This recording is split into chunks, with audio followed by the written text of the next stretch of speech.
I just saw this huge lightning bolt hit behind the hill. So my poor wife, who is such a trooper, had a headache the entire, all the festivities. Checking, I lowered the ISO to let in even less light. I think it's only at 1,000 right now. And he said, "Oh my goodness, John, are all of your children public speakers?" But that was like the highlight for me. I wanted to go back, but at that point in time, it was a little too late. Hello, and we are back for another episode of Welcome to the Medins. You just missed out on a fun conversation. So in my new little space I have here, and I'll give you guys more shots of it, I just had a conversation with my sister-in-law about bedtime conversation they were having with their little 2, almost 3-year-old. And for anyone who is a parent, you know that conversations with that age range can be quite interesting. So it was just a funny little classic parental child bathroom sort of talk. It's always cute and funny to think about how their minds work.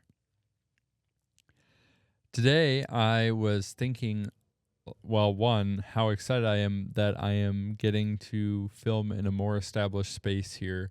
So I had told you guys a little bit what I was looking to get to accomplish, and since I've been able to buy a lot more sound panels that are kind of the color combination of black and purple, and then I have a really cool LED light that I get to control here that can go any variety of colors, and then something you'll get to see above once I figure out how to kind of better film this space. That way you can get a little bit of the drums, and you can even see what I've displayed above. I have my N1 Starfighter, some podcast mics, and even something else that I found that I was quite excited about was, I can't think of what they're called, but when you do that,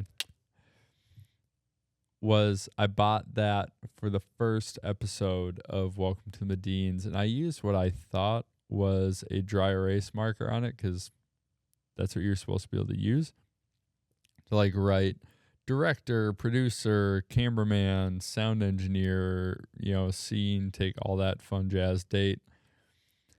And turns out I couldn't get the stuff off of it, but it marks the very first day that we filmed the first episode of Welcome to the Medins. So I have that displayed up above here on these shelves above my head, which in hindsight, I may have hung a little low, because since I have hit my head on them twice.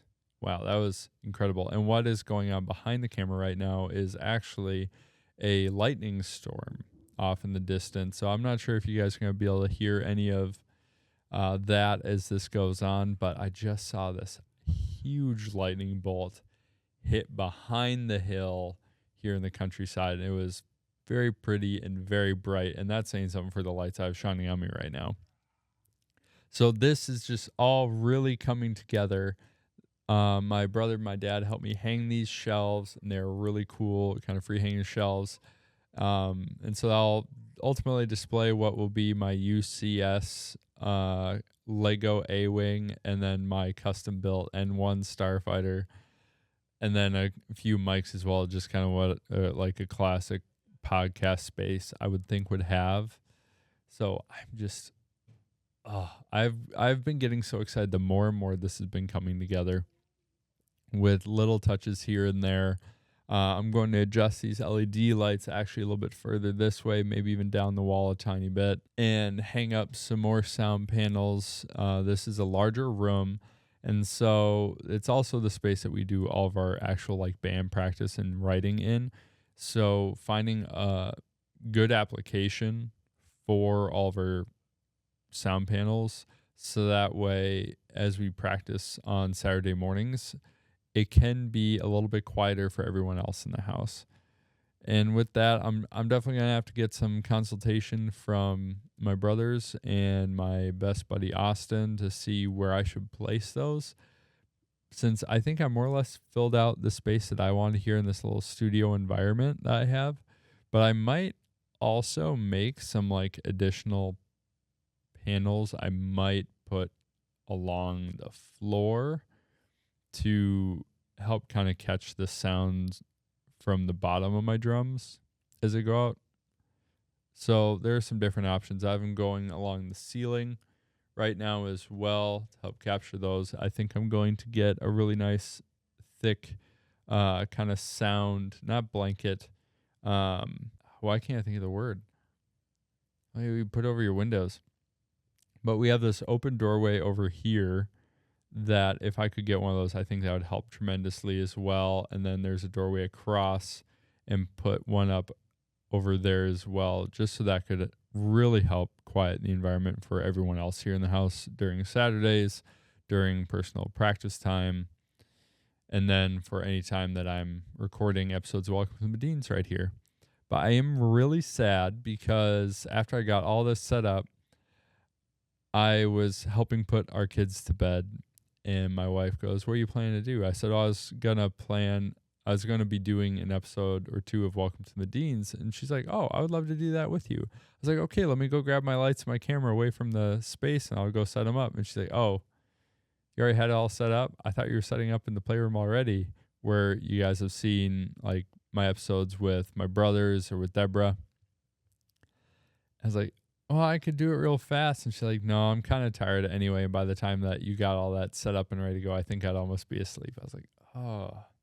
So I missed out on a chance to be able to record a couple episodes with my beautiful wife, for you guys to get to see her and hear her now after our 5th baby's been born.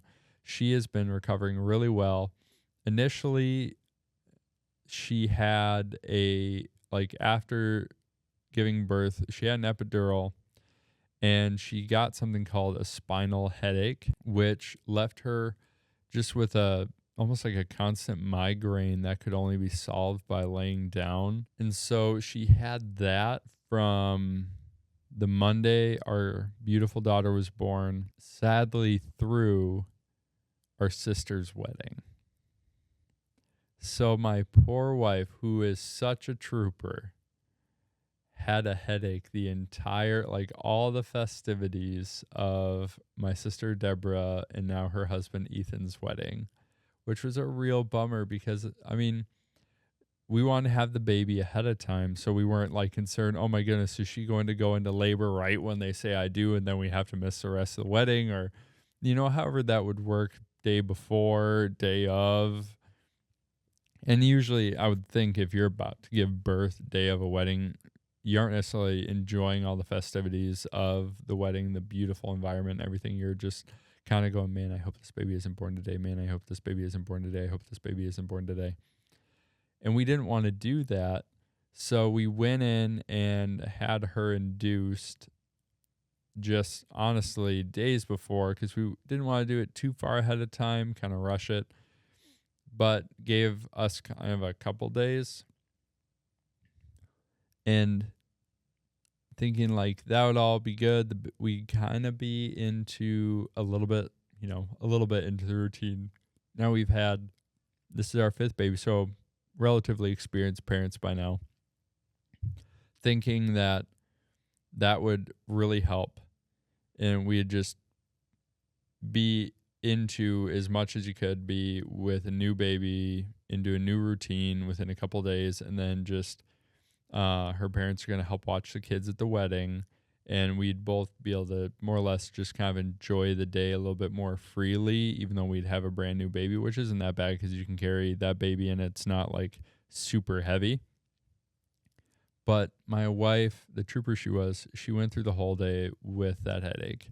And with the festivities from early in the morning till late at night, there's not really a time to be able to lay down because you're getting ready, you're taking pictures, you're getting ready for the processional, you're in the ceremony, the recessional, I think that's what it's called. And then you have all the greeting, all the socialization, then you have maybe a small break. But the ceremony and the reception were in 2 different locations. So there's not even really a chance to be able to rest where it's I can lay down here and close my eyes for a couple hours. No, we had to go from Northfield to Faribault. And so there's maybe that car ride, but can't really rest in that car ride. And then you get there and there's walking in, there's all of that, there's food, there's more conversation, there's dancing, there's speeches, all sorts of stuff. And my poor wife, the headache got so bad that she had to walk out right before the speeches, and so she didn't even get to watch my speech, which wasn't what I wrote. Surprise, surprise, for anyone who really knows me. I did use some of it. So the initial introduction I used to kind of help get my head into like the right space for being able to speak, because I was really nervous, and especially after the episode of Welcome to Medins where I talked, so one of the most recent episodes, not too long ago, where I talked about like all this stuff, the ums and the ahs, which I've already noticed I've done a couple of times here, so I've been trying to slow down my talking. I was really conscious of that, but now in a public space. So I can't edit like the live version of people who are there who are hearing me. I can't edit out ums and ahs and where, my brain lost track of where I was. But trying to kind of get into the space with an overall idea of what I wanted to say. Initially, I had wanted to give some good marriage advice, something I have learned and found very valuable in the 5.5 years I've been married. But then a conversation with my wife on the way to the reception, she said that she thought instead of giving advice, I should say something more that just highlights a specific thing about Ethan and about Debra that is honoring towards them. So here I am, like, I finally had the discipline to write a speech. Now I'm not even going to use that speech. But then the leading into it was applicable, and it was very true. Is in that space, like such a special day, a wedding, getting married, being the brother, this is my last sister getting married, and it's something that's so important to her. There aren't many words you can say to capture the real depth of the joy that I feel for her and her husband, the excitement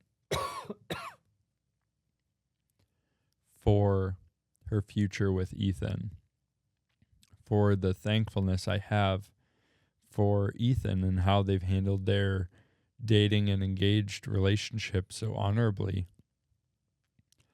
and so many other emotions of this very significant and important moment in life. So what could you even say that you wouldn't look back on and be, kind of beat yourself up? And maybe I'm the only one who does this, but goes, oh, I could have said this better. I could have said that instead. I shouldn't have said that. By the way, I'm yawning a little bit. I'm tired. We did not sleep well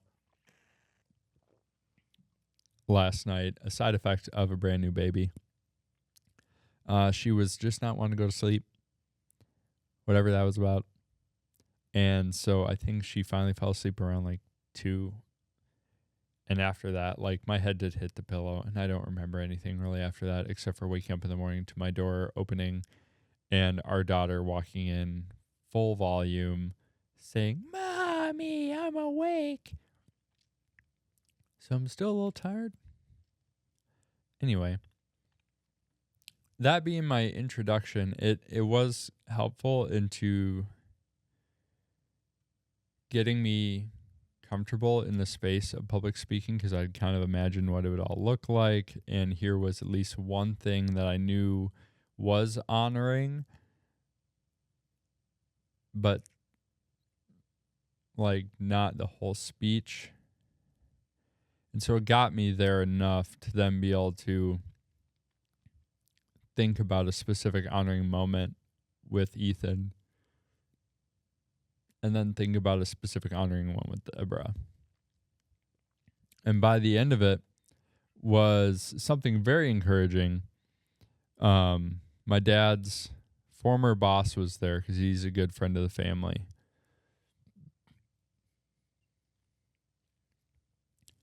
And he said, "Oh my goodness, John, are all of your children public speakers?" And I was like, if a man who has done this for a living, and he said it in a complimentary way, because the grand majority of us did give a speech. Actually, I think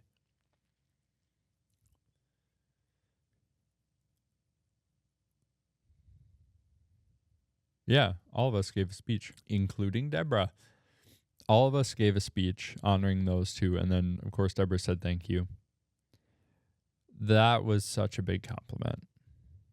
Something I was so nervous about and working on, not doing the ums and the ahs and the touching my face and the like having to kind of mentally catch up pauses.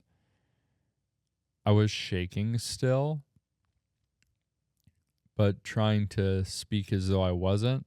That meant a lot. So it was good. I did get to video everyone's speeches, but mine. But I'm pretty sure PJ got it. He had me put on a little lavalier mic.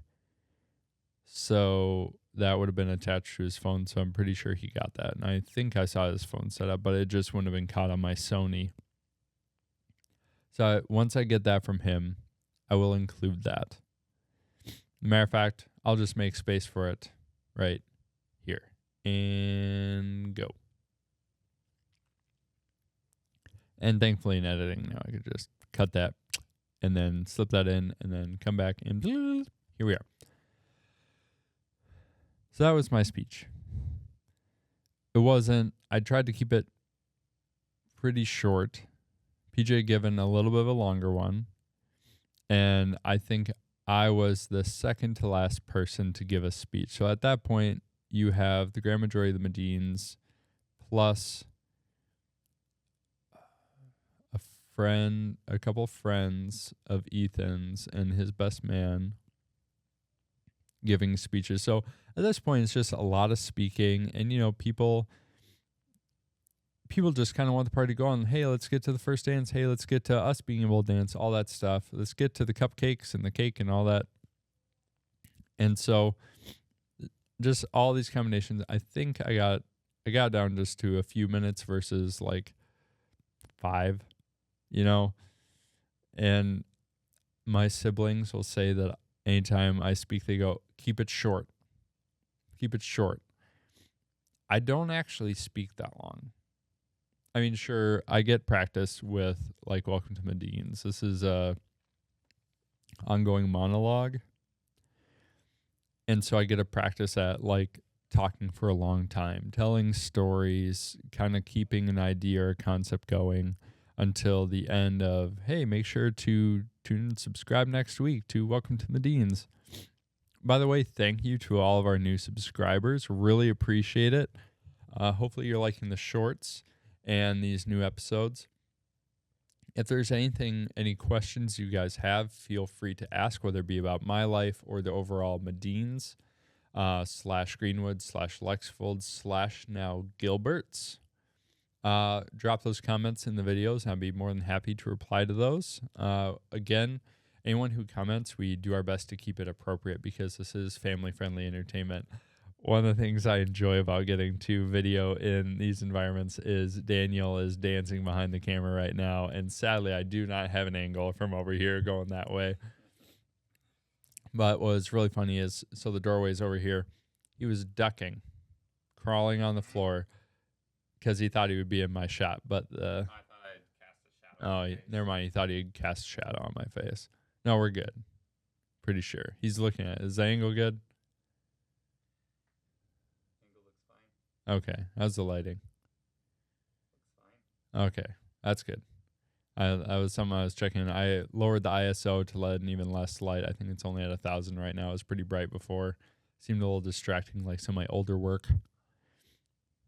But I'm trying to make it better. It'd be nice to have a cameraman all the time. My volunteer just left. I couldn't pay him enough ice cream sandwiches. So Daniel has become a chicken handling expert. If anyone has any questions about how to raise chickens, you can drop a comment and I'll have Daniel reply to that. He's been learning a ton. We've had a couple even not grow. I think that sounds awful. It's like we plant a chicken tree. Like hatch. There we go. Hatch in a little God darn it. You should be here to answer these questions in a little like roost thing.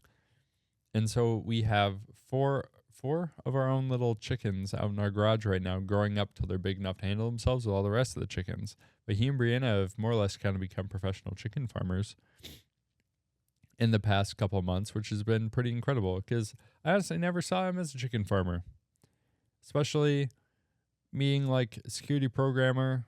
I don't think security programming, chicken rearing, like those two things don't really seem to go hand in hand to me, but he seems to enjoy both of them. And with that, we also have a bunch of eggs, which is really nice because all of us eat eggs pretty regularly. And so we get to save a bunch of money, especially after that ridiculous economical downturn with egg prices. I mean, come on. I was thinking about investing in egg stocks for a while because they were so expensive, which initially is what inspired us getting more chickens. So after that little random chicken trail, my wife was such a trooper. That's coming way back around. Was such a trooper. She kept going as long as she could, even though she was suffering from that spinal headache, until finally it just kind of got too late. The kids were looking like they needed to go to bed. My kids are adorable when they're out on the dance floor, so that was a lot of fun to get to watch. Got to dance with them a little bit, got to dance with my nieces. I really enjoyed that a lot. I'm very sad I did not get to dance with my wife, though. But I'm hoping maybe to get to take her out somewhere we could dance together because it's been a little while since we've been able to do that. And her and the kids, I finally loaded them up, and we got home. I got her in bed, and I got the kiddos in bed. And after I got my suit off and those dress shoes, I was just like, oh, my gosh. Oh, it's so nice to be back. But that social environment, I love socializing at a wedding, especially a wedding full of people that I know. I got to connect with so many friends and family members. Like anyone who goes to weddings, like you don't typically get to see those people all the time unless you do. We don't. And getting to reconnect with people is just a blast. And being the super social butterfly I am, that was like the highlight for me. That and being done with my speech. But that was like the highlight for me. I wanted to go back, but at that point in time, it was a little too late. I had texted the bride and the groom, said, hey, you guys still there? I'll drive back. And they're like, no, we just headed out. So I was like, oh, okay, fine. Well, then I just kind of helped get things back in order here at home and finally went to bed myself, especially after having that new baby. Again, when my head hit the pillow, I don't remember much after that, but waking up the next day and being like, what happened? Oh, yeah, Debra got married yesterday. And then we got to have a little bit more socialization that day with like a gift opening. Let me tell you, it's a little weird seeing like the bride and groom right after the wedding. But it was really nice that they took the time to do that with us. So thank you guys. So there is my whole recollection of us giving birth to our new baby girl, Debra's wedding. There's been a lot that's been going on. I recently just had this awesome week, which I talked about in a short recently, of just some really cool conversations and things that got to happen. There's been a ton going on. Some different episodes I got in my mind I want to talk about. One of them actually has to do with SJU. I owe some people apology. But if you want to be able to keep up on these different kind of recollections, stories, things that are going on, thoughts, ideas, beliefs, different things, subscribe. that is a huge help to the channel. The more subscribers help to increase kind of the presence of the channel, helps to kind of spread the word. Go in there, share a video, share a short. I know I got some really cute ones of our baby girl up, and those have been getting a lot of views, and I can understand why, because she's adorable. And then press that little bell so you get notified when a new episode comes out. Go over to our Instagram, follow us there, and like us on Facebook. I'm excited to see you all next time on Welcome to the Medins.